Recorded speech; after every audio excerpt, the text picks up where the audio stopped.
We'll hear argument first this morning in Case 10-1150, Mayo Collaborative Services versus Prometheus Laboratories.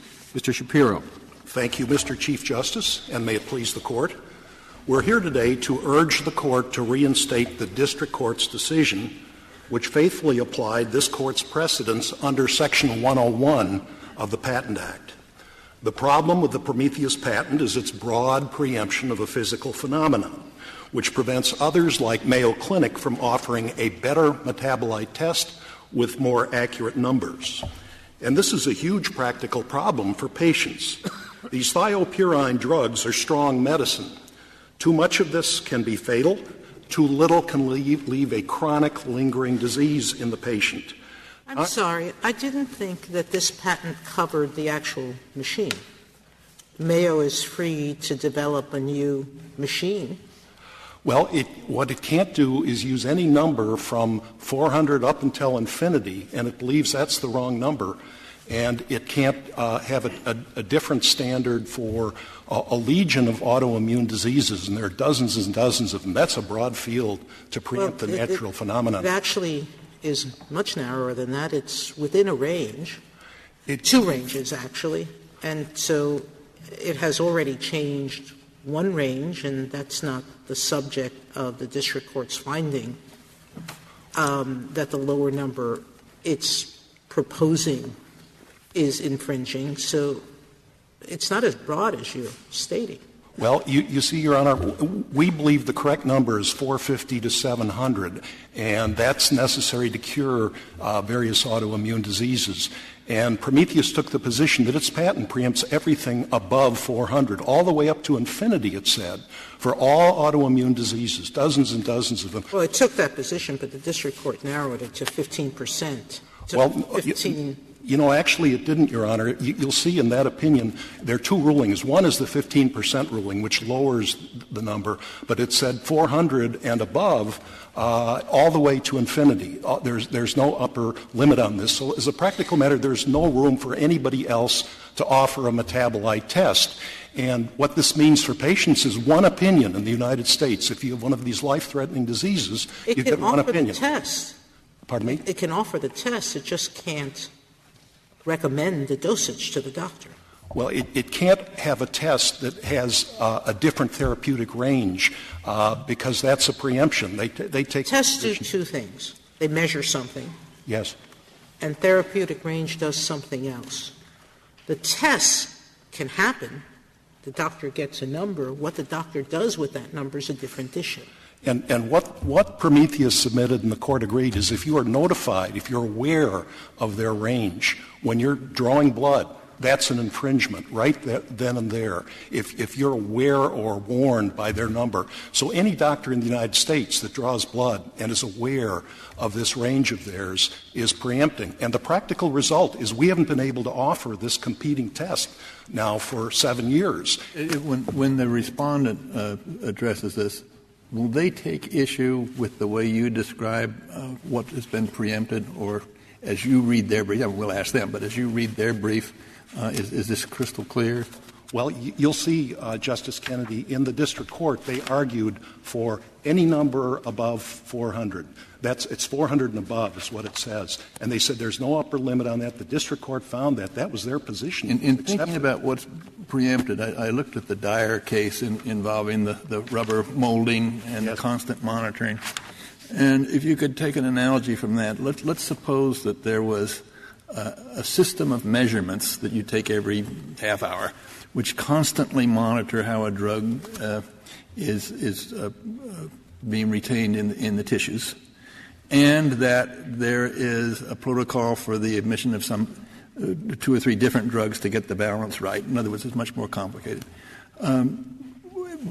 Is there some point at which that is patentable, even though this preempts a whole range of different choices? Well, it may be patent. And it's hard for you to answer. Even there's a million hypotheticals, but I'm just trying to. The key is the specificity. See what the process if is. If it leaves room for others to have their own tests with different numbers and different procedures so that it isn't just one test for the whole country, then yes, if it's specific enough. The specificity is the key. What the Court said in Bilski, of course, is that you can't preempt a whole field, a broad field with your patent, which this one does. And if you look at the diseases that are covered. I'm not comfortable with that. I mean, it depends on how broad it is. Yes. If you preempt all the numbers up to infinity and all autoimmune diseases, that's a vast field. It's much bigger than the field. What about up to 700? Is that okay? Well, no. I think 550. No. I 830.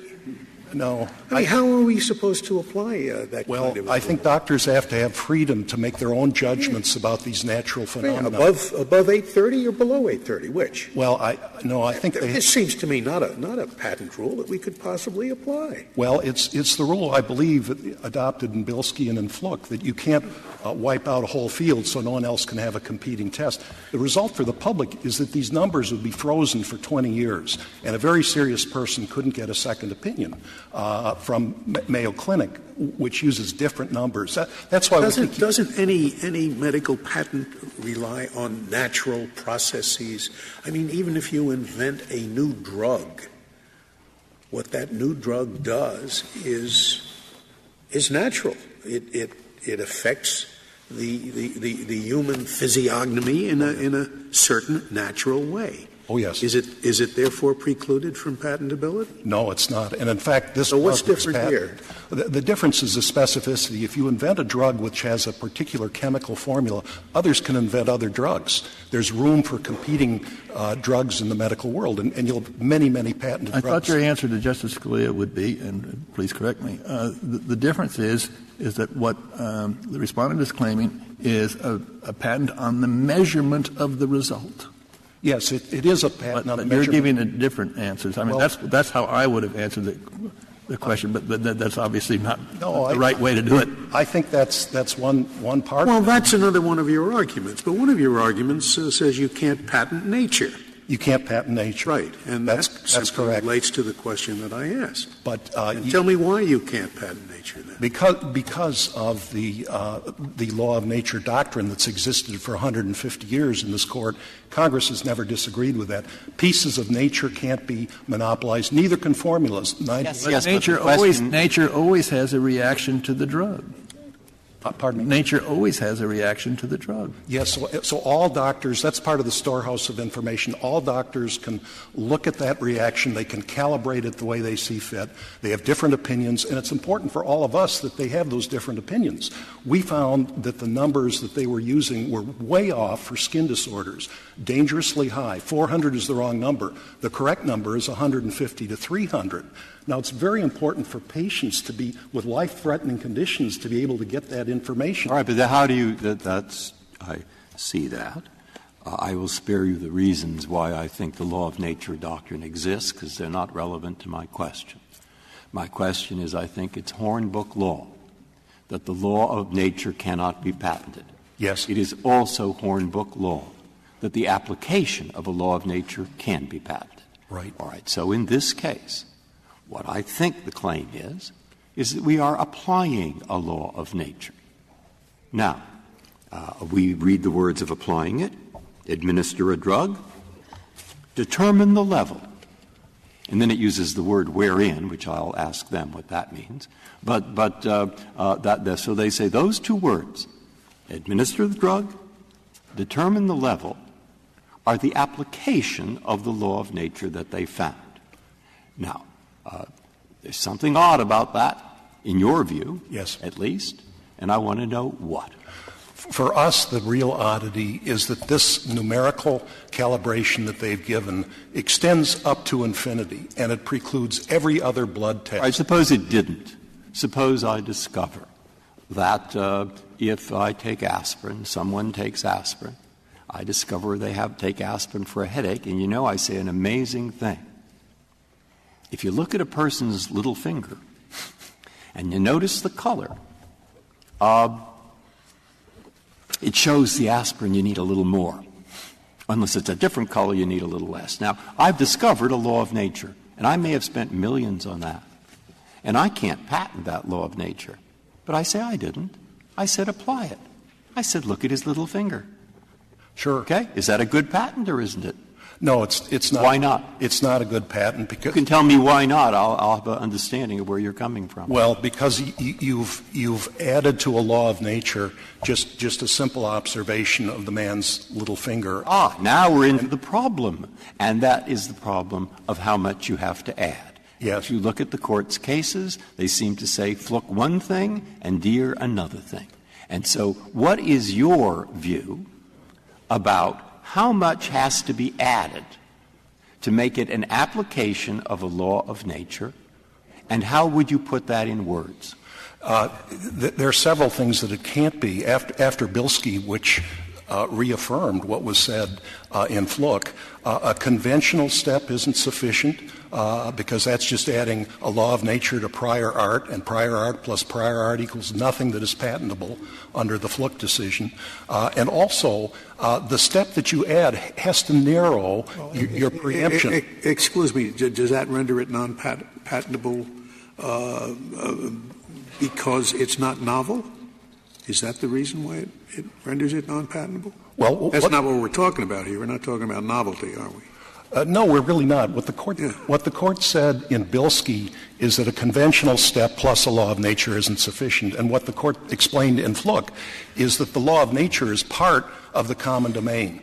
It's part of prior art. So if you're adding prior art to prior art, it's nothing under Section 101. Mr. Shapiro, on that question, and the question Justice Scalia just raised, the government, has taken the position that you're under the wrong section. It's not a question of patentability, but you used the example of the finger. You said it's obvious.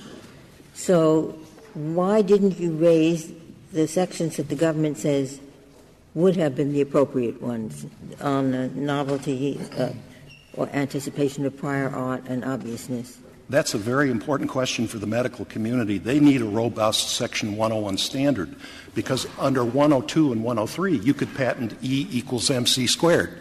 That's new. It's non-obvious, but you can't patent it under 101 because it's a law of nature. And it's important to keep this common domain, the storehouse of information that medical researchers need to have access to. It's hard to resist the temptation to peek into the obvious component or the non-obvious component and then go back and apply it to 101. But yes. You want us to discipline ourselves to talk just about 101 in this. Well, no, I think we have two arguments on this point. The first is both Fluke and Bilski peaked, and they looked at the conventional nature of the additional step, and that's — But once you say conventional nature, you're saying it's not novel.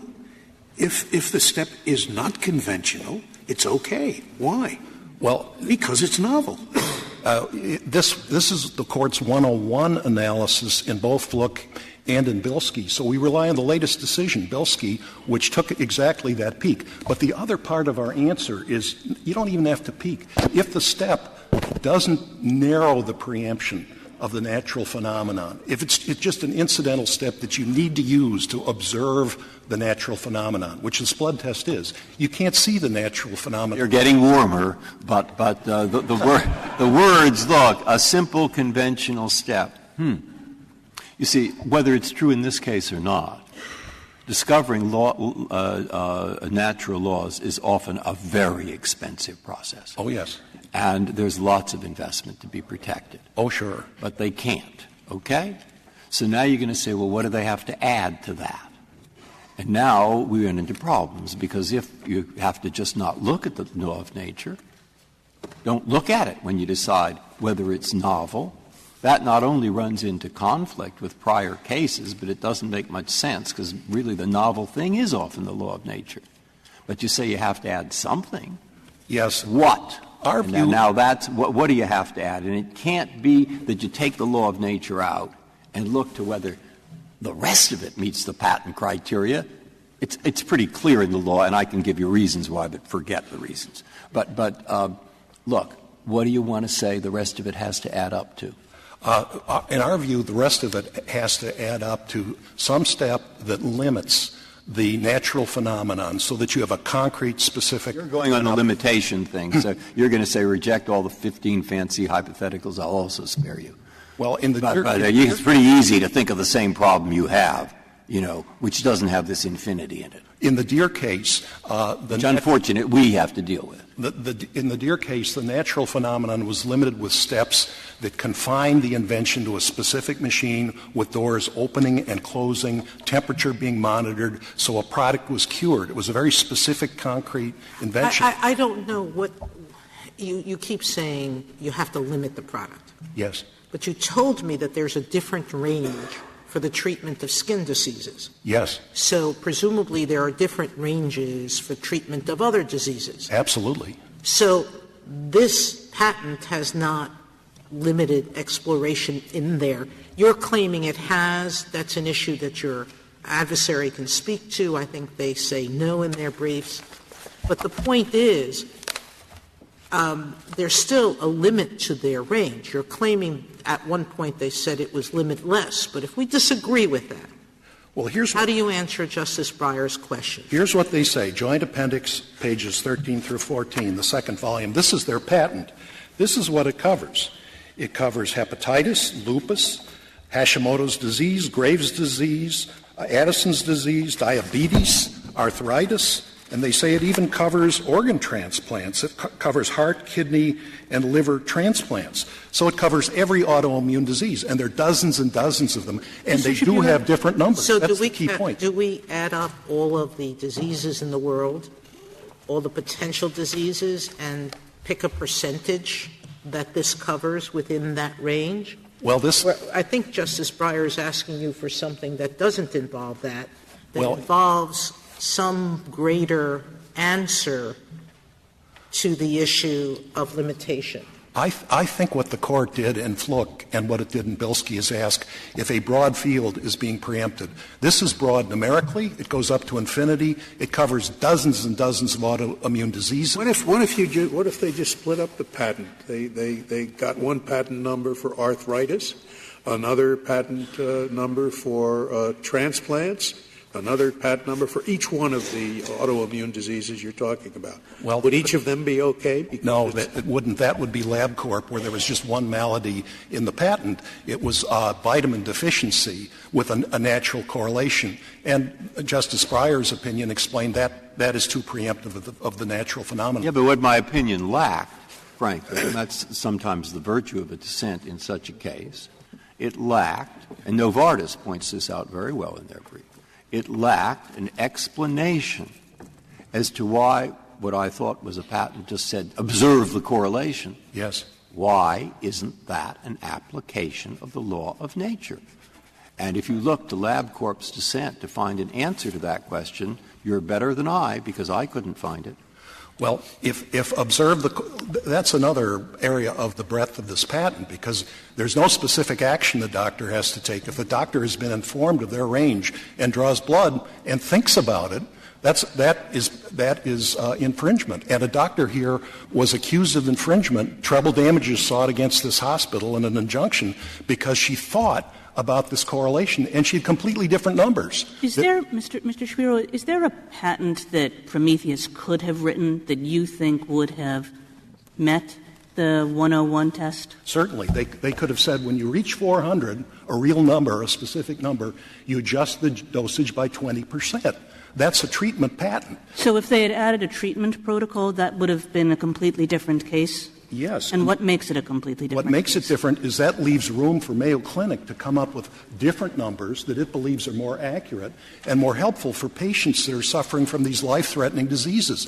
We shouldn't require Americans to get one opinion from Prometheus when they want an opinion from Mayo I guess I'm not sure I understand that. You said a specific number, but suppose it uses ranges, but it also attaches treatment decisions to those ranges. Well, that could be specific enough, again, that others could have a rival test that used a different treatment protocol. You'd have to look at that. Well, then So why didn't you answer her first question that it was not patentable?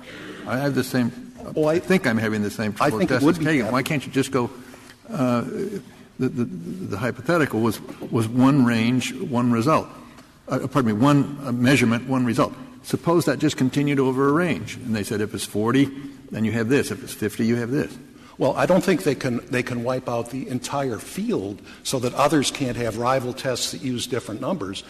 They try to do that, by the way. They have a total of 8 patents here which use different numbers. But you can't preempt the whole field so others can't make any use of the natural phenomenon. The question I'm asking is, in your response to me, is the difference that the extent of the ranges, or is the difference that there would be clear treatment decisions attached to those ranges? I think you'd need both. You'd have to look at it in practical terms. Is there room for somebody else to make use of this natural correlation so that they could come up with different numbers, different ranges, and different treatments? And if there's room left, then there's no preemption of the natural phenomenon. That's a vastly different case, and that's what's missing here. I do see my time. Yes? Patents of this type are out there. My view is there are only a couple of them. LabCorp is like this. This one is like this. The others that are referred to in these amicus briefs are vastly different. They're specific patents with specific treatment protocols. And by the way, the government admits this particular patent is invalid because it just attaches a mental step to prior art. And there are only a couple of them, to our knowledge, that would be affected by a decision in our favor.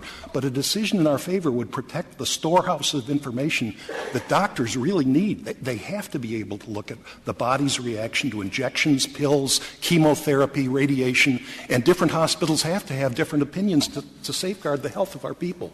So we urge the Court to reverse. And I would reserve the balance of our time. Thank you, counsel.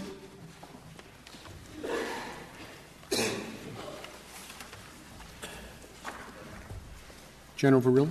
Mr. Chief Justice, and may it please the Court, each party in this case has got a valid point. Mayo is correct that you can't get a patent by tacking a mental step onto an utterly conventional process for administering drugs and testing their effects.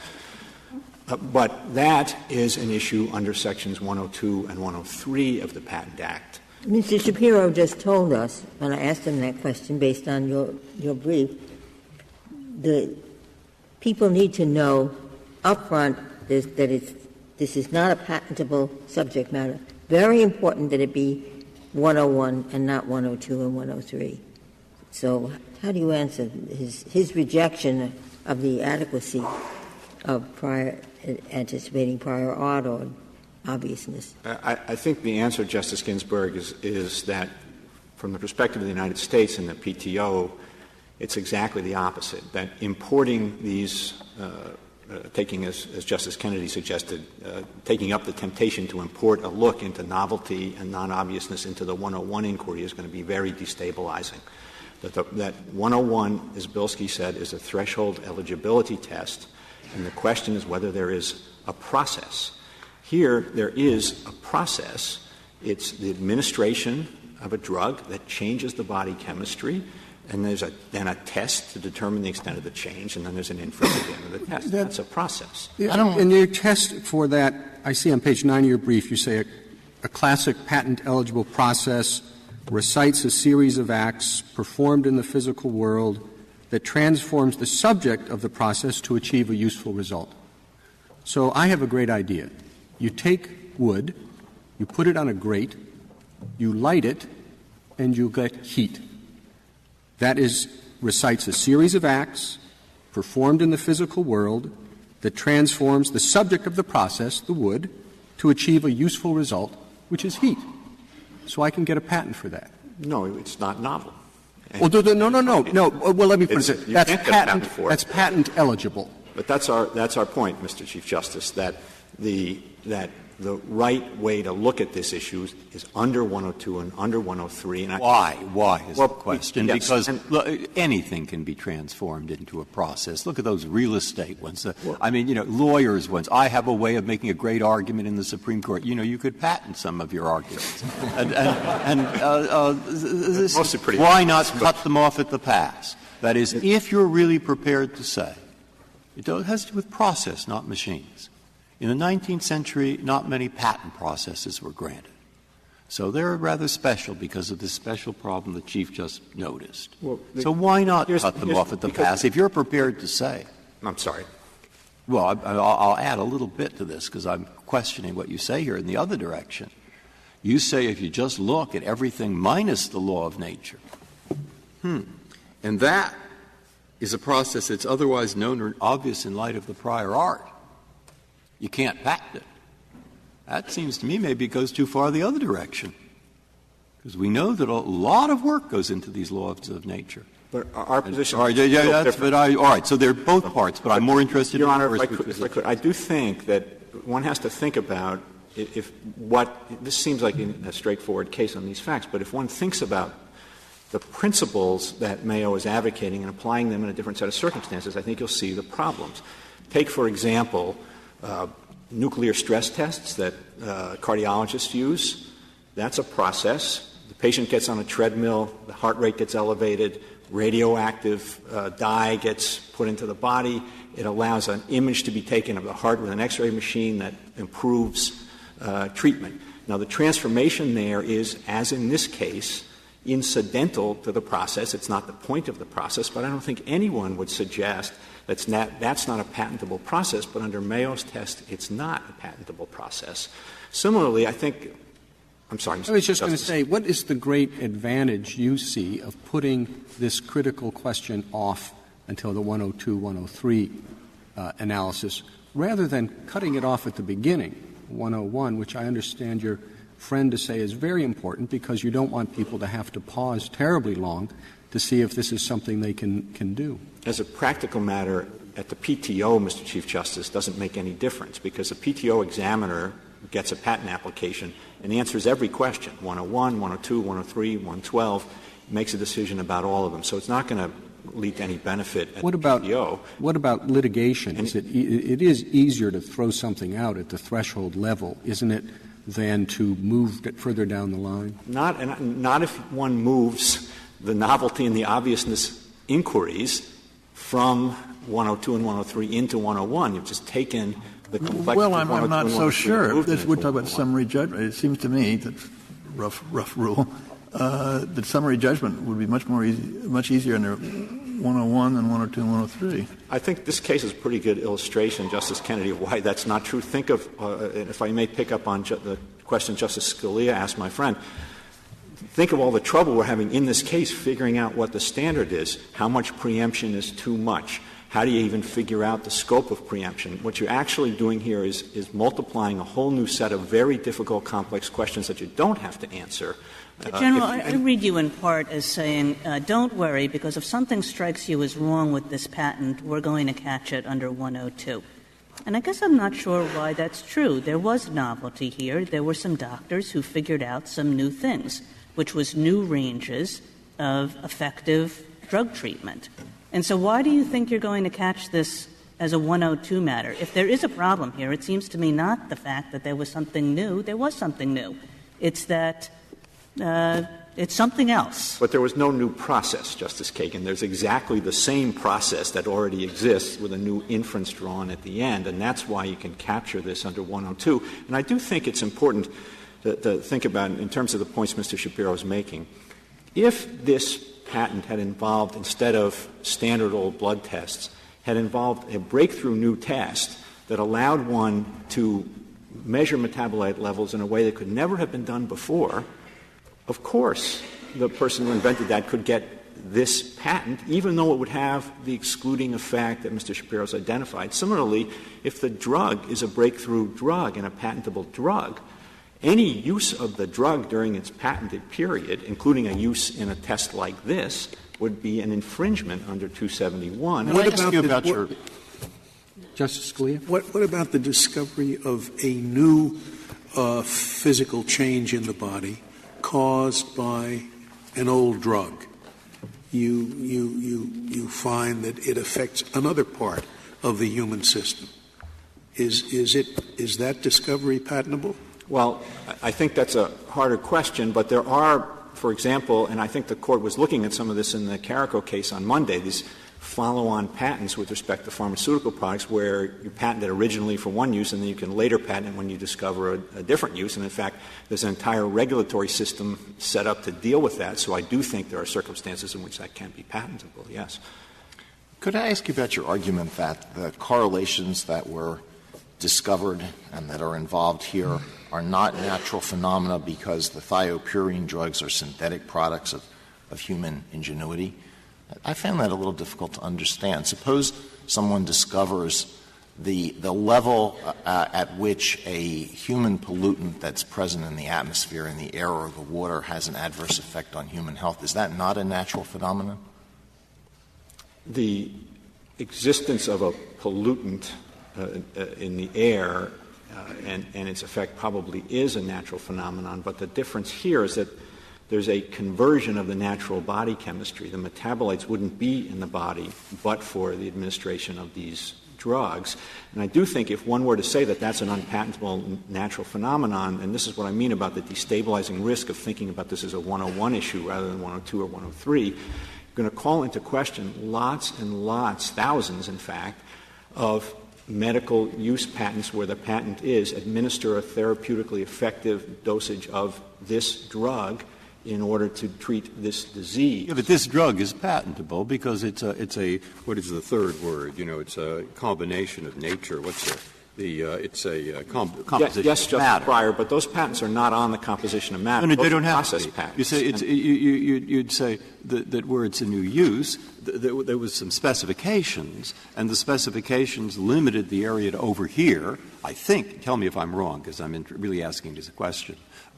They limited it over here, you see, and now we have a new use, and we're saying this composition of matter is being used over here. So aren't you getting simply a different area where you're using the composition of matter? Well, but that's a use patent. That's not a composition of matter patent. And that isn't a process patent.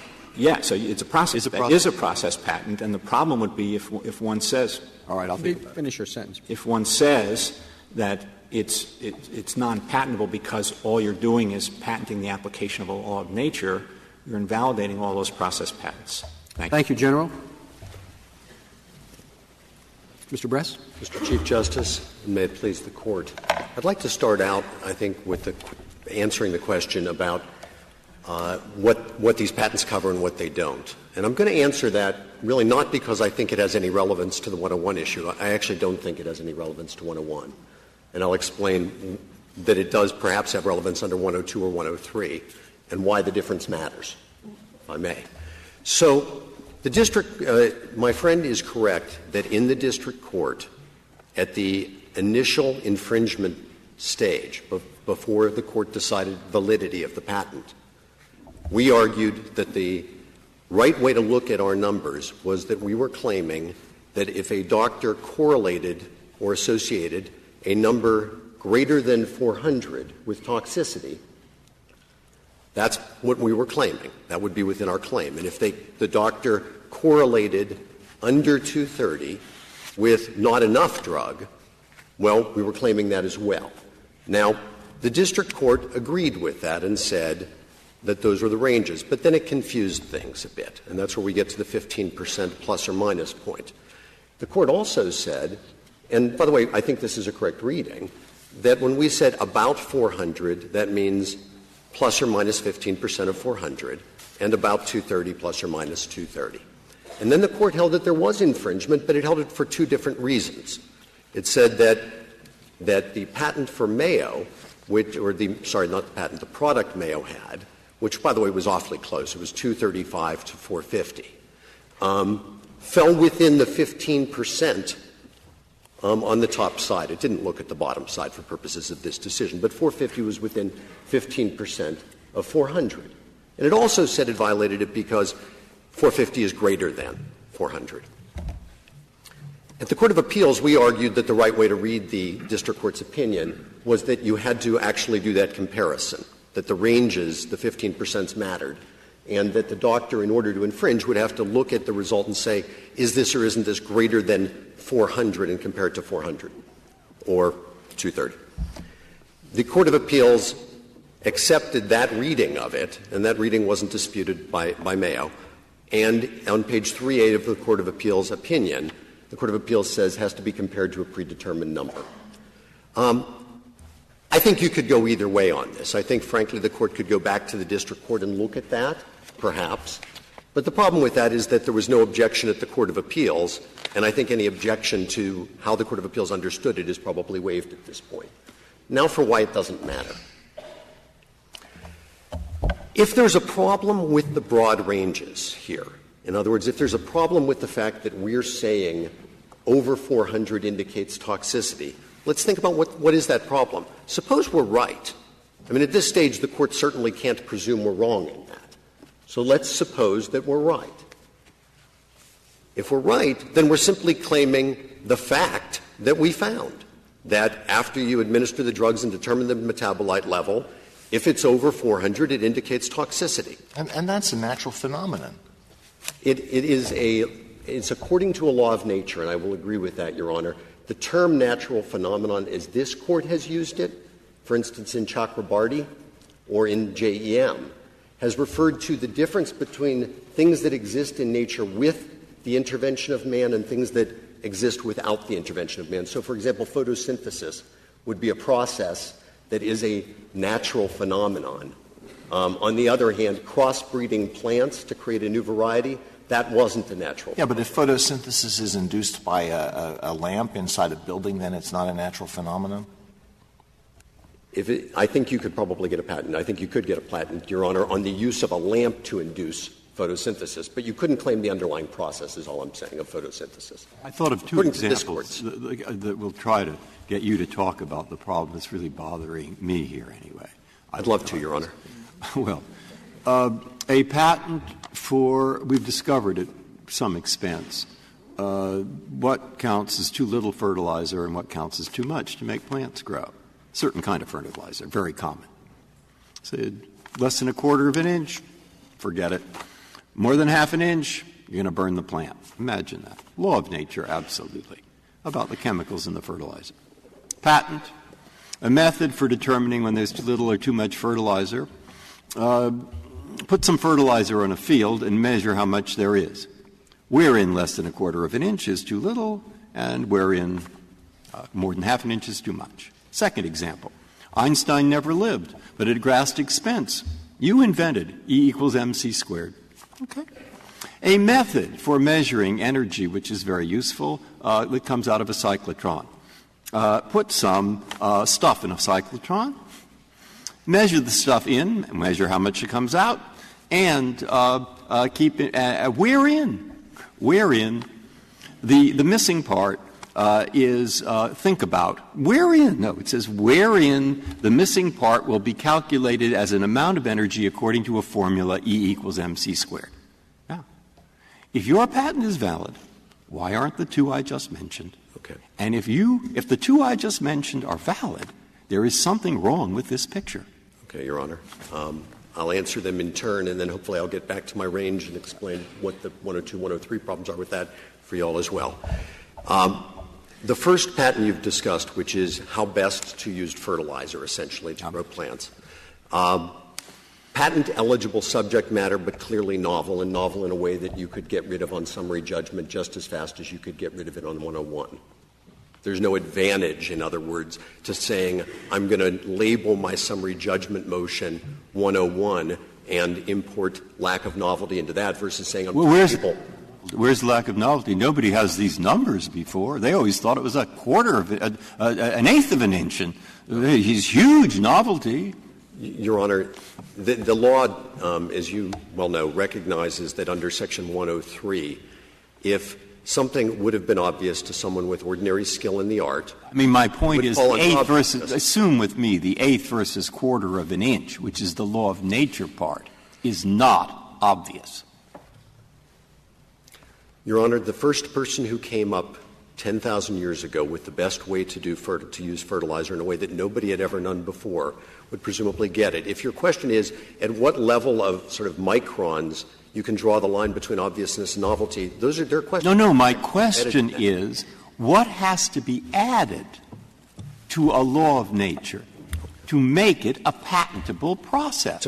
And if you put too little in the answer to that question, I believe I can take things that like E equals mc squared and make them patentable. And if you put too much in, you're going to wreck your own case. So I'm very interested I will try very hard not to do either. Your Honor, this Court has looked at two different ways to try to limit what are laws of nature, abstract ideas, et cetera. One way as it is looked at is to say we need something physical. It has to be in the world. In other words, you have to move things, you've got to transform them, you have to apply machinery to them, that sort of thing. So we just know off the bat you're not literally claiming just a principle in the air. So in your example, if you used machines, implements, et cetera, to do it, at least we'd know that much. I think the problem that Your Honor is raising is more in the second stage, which is, okay, it isn't just a mere principle, I get that, but are we as a practical matter preempting an abstract idea in such a way that we are going to too greatly suppress follow-on invention? And the classic example of that, Your Honor, is the Morse case, of course. In Morse, there were two different claims that were being discussed, or actually 8 different claims being discussed, but one of the claims had to do with the actual invention of how you can make a telegraph work. And Morse described a working telegraph system, and he got a patent for that. And the second one that he tried to claim was the use of electricity to write at a distance. And the reason he didn't get that one is that it was expressed at such a high level of abstraction that it would preempt many, many things that he had never invented and never thought of. In fact, the Court's words were wonderful in that case. For aught we now know, the Court said, somebody may come up with wonderful inventions in the future. And of course, now we have the fax machine, email, et cetera. That's the right way to think about it, which is for the second step, which is what being claimed at such a high level of generality that it's going to inhibit future innovation. Why couldn't someone come up with the idea that at a level which is in the range that's within your patent, if at a certain level for a certain person of a certain age, if you administer a new drug, you have a new result? Why isn't that like the fax machine? Your Honor, in that case, they could get an improvement patent on it, first of all. No question about it, that they could apply for an improvement patent. But the petitioner is saying that if you think about that, it's an infringement. Well, let me explain why I think there's not a problem with that, Your Honor. If you looked at the process for vulcanizing rubber, which Firestone patented many, many years ago, that involved you heat India rubber to a high temperature, you add sulfur and mineral salts, and that way you cure rubber into a usable way of using it. Now, many years later in Deere, this Court looked at an improved process, if you will, for making rubber, which involved continuous measurement and the use of the Arrhenius equation to know when the rubber was cured. Now, there's no doubt that if somebody came out with the second one 10 years after Firestone had gotten the patent on vulcanization, they would have had to pay patent royalties for 10 years before their second one would have been free of patent royalties, right? Because they would have had to respect the patent that Firestone got. So the simple fact, in other words, that there may be further improvements to what you've done isn't where the Court has ever drawn the line. And I do think that in conceptualizing where to draw these lines, because at the edges they're indeterminate, they're elusive, and you're going to be somewhat arbitrary, this is judge-made law. I think that what you've got to look to is what you've done before.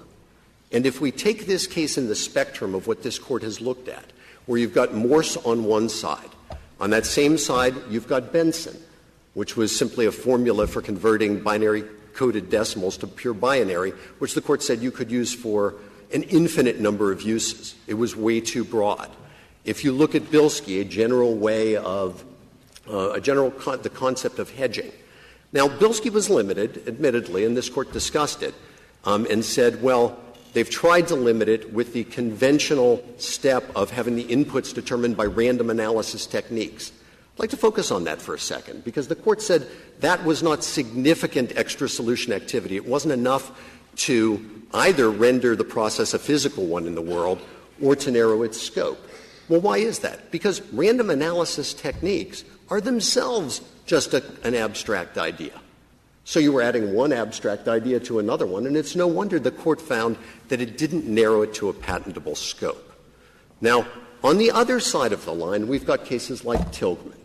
Now, if you look at Tilghman was a patent on the fact that if you use water at a high heat and high pressure, you can separate out from fat bodies the fatty acids on the one hand and the glycerin on the other.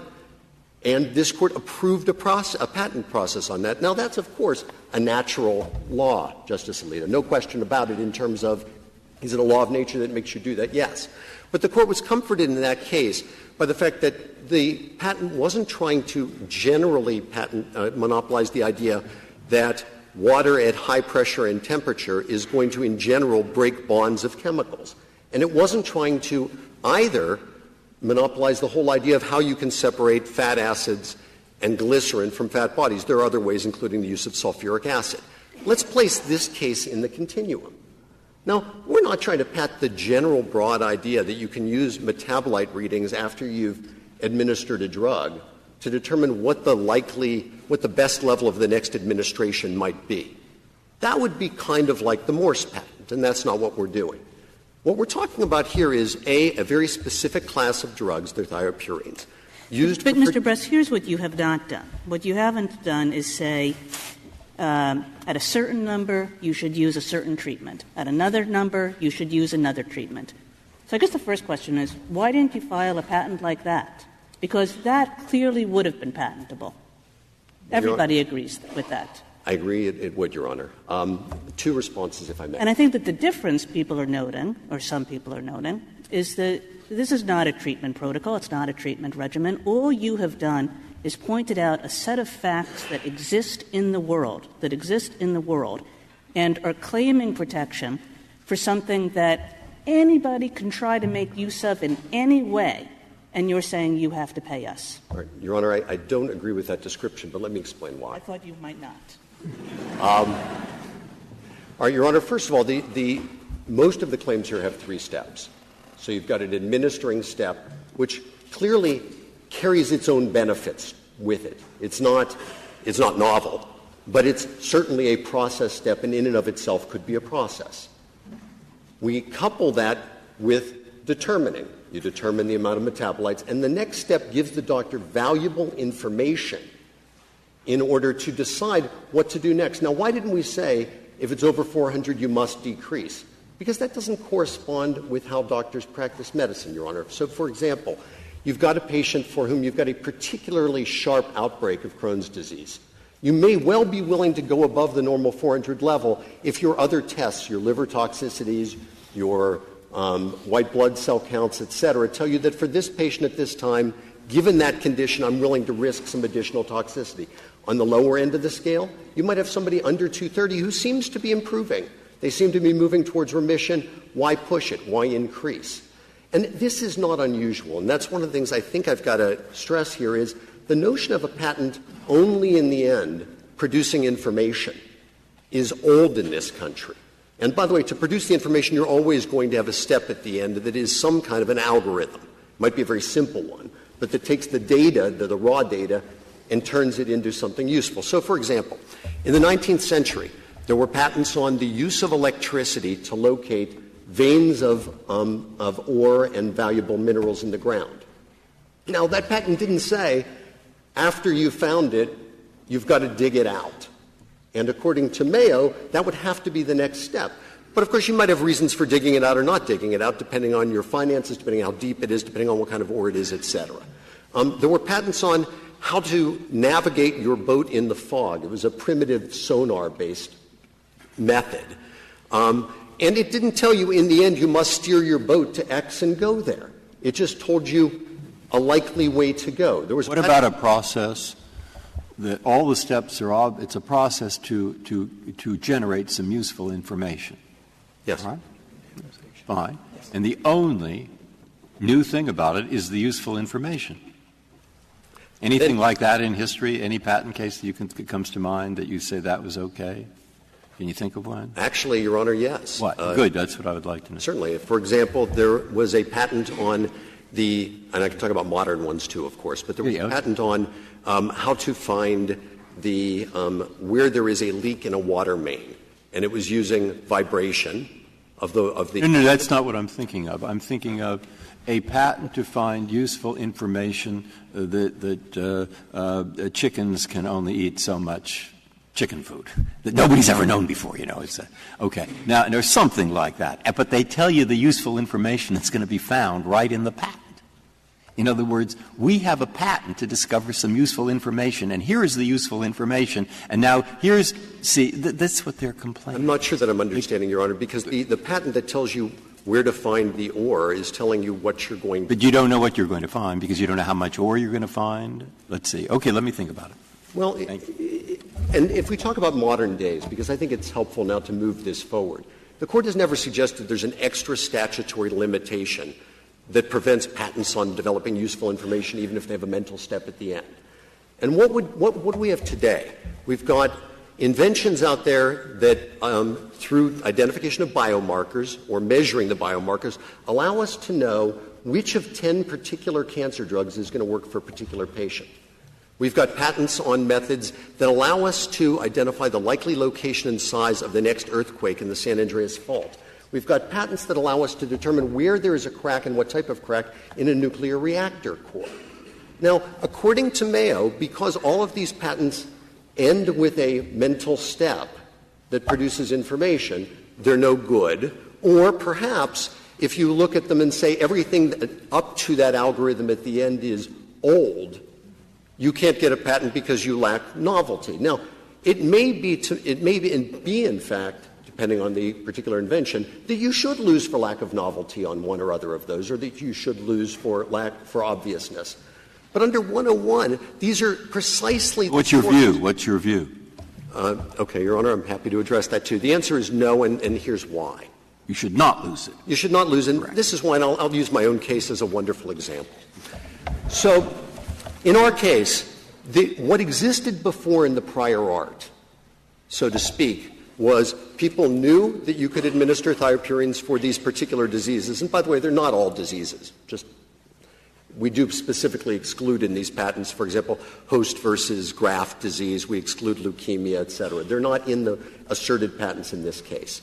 But in any event, administration of thiopurines to address certain diseases, old in the art. Different methods for finding analytes in blood cells, such as high-pressure liquid chromatography, old in the art, no doubt. They were used together before we did them. But why were they used? They were used by people who were trying to come up with what we came up with. They weren't doing it for fun. They were administering, they were determining in order to try to find a new treatment method, a new way of calibrating the right dose for each individual patient based on their metabolism and help seriously ill patients. And the idea that we are not novel because people took some of the same steps along the way to invention that we actually succeeded in is wrong. And in fact, this Court said so in American Wood Paper, where it said that incomplete and unsuccessful attempts to invent will not render not novel the successful inventor. And in Bell, the Court said the difference between those who did not get the patents and Bell was only the difference between failure and success, and didn't say that because many of them had used similar methods but had not understood that continuous electrical lines as opposed to intermittent or pulsing electrical lines was going to be the difference for a working telephone. Similar here. I don't think we ought to lose on novelty for that ground. But let's put that to the side because that's for remand and it's something that hopefully I'll get a chance. Suppose somebody thinks you're wrong, that the numbers you've come up with are wrong, and they want to develop better numbers that will help the medical profession. Your patent excludes them from doing that, right? No, Your Honor, and No? let's explain why not. Right. And I'll even take, for purposes of this explanation, my brother's example of over 400 and under 230, because I don't think it matters. So you've got Dr. Elazari, who believes that the right ceiling level is 300. Okay? So if she sees a patient and says, I associate 290 with toxicity, that won't violate our patent in the least. Our patent says if you associate over 400 with toxicity, that's within our range. If she associates 290 with toxicity, no violation. Now, getting more to the point, though, if we're totally wrong, let's assume we're off base and this doesn't work at all. There's another part of Section 101 that addresses that, and that's utility. And certainly Mayo would be able to come into court and say, that patent has no utility, it's completely wrong, in fact, it's killing patients, and try to invalidate us on that ground. Similarly, suppose at the very edges of the spectrums that we're claiming, the answer is obvious. The answer is not novel. They can seek to try to invalidate our patents on that basis as well. These aren't 101 problems. Well, it seems to me that's the problem with your whole approach is that every time you're pressed on 101, your answer is to fall back to 102 or 103 or the utility part of 101. And I'm just wondering why it's beneficial to essentially eliminate 101 and say, oh, we'll catch everything later on.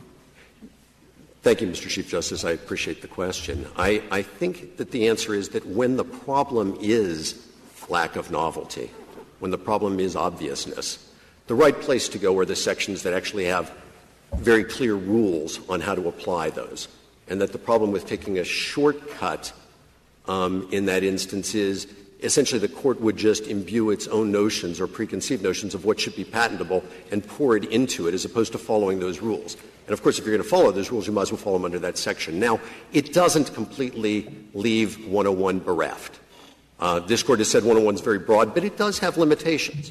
And if you look at a case like Morse, I think it helps explain it. Sorry, to interrupt, your friend's point is that if you don't do this, if you don't give 101 some more content, then the doctor is going to have to start worrying right from the get-go and then see, well, is there an exception that I might be able to rely on, as opposed to being able to say right away, I don't have to worry about this patent. I can treat the patient in this way. Well, Your Honor, again, if it's very clear that we're not novel, for example, if the government is correct here that facially we lack novelty, it's no harder to proceed under 102 to achieve that goal than it is under 101. If you're going to proceed under 101, then we'll talk about principles that 101's for. So 101, I think the two things it's for are it has to be a process in the physical world, a hands-on process, and it can't be so broad that it preempts all follow-on innovation. Those are the two things. This Court speaks sometimes about statutory language, and it has to do some work. So That's it's the work novel. that. What's your answer about why this is novel? All right. Your Honor, before Prometheus, actually the inventors in this case in Montreal, came up with this method, doctors had no way to tailor for each individual based on their metabolism the right dosage of these powerful but potentially toxic drugs. Thank you, counsel. Mr. Shapiro, you have 4 minutes remaining. Justice Scalia asked the critical question here. What if you think these numbers are wrong? What happens for patients around the country? Well, that's just what we concluded. These numbers were wrong. They say you go up to 400, and above 400, it's bad, it's harmful. We found that the right range was 450 up to 700, and sometimes even above 700 to cure some of these very serious diseases. And that different opinion was blockaded by this treble damages lawsuit and a request for an injunction. So the wrong information is for says the solution to that is you're saying their patent is not useful. That it's not that would be your defense. It's important that 101 be the robust test here. This is the only provision under which this Court has issued decision after decision for 150 years protecting the public domain. It's not some rough gauge. It is the critical test defining what's in the storehouse of information for medical researchers to use. And to reduce it to a dead letter here would be just contrary to this Court's precedents and very harmful to the medical community. This is very important to doctors around the country. Now, is this a natural process? The question was raised. Of course it's a natural process. These metabolites come from the liver. They don't come from a test tube. They don't come from a syringe. It's just like cholesterol. If I eat in a French restaurant, there's some human intervention there that gives me high cholesterol. And if I eat wild strawberries, there's no human intervention. But either way, the doctors get to look at my cholesterol and hypothesize ranges that they think are sensible. It's the very same phenomenon, entirely natural. Now, this is a clean legal issue under Section 101. It's always been a legal issue. They say Section 102 and 103 are the most elusive questions in the field of patent law. This is a 7-year-old lawsuit against a hospital. It's cost millions of dollars to defend. 2 trips to this court, 2 trips trips to the Federal Circuit.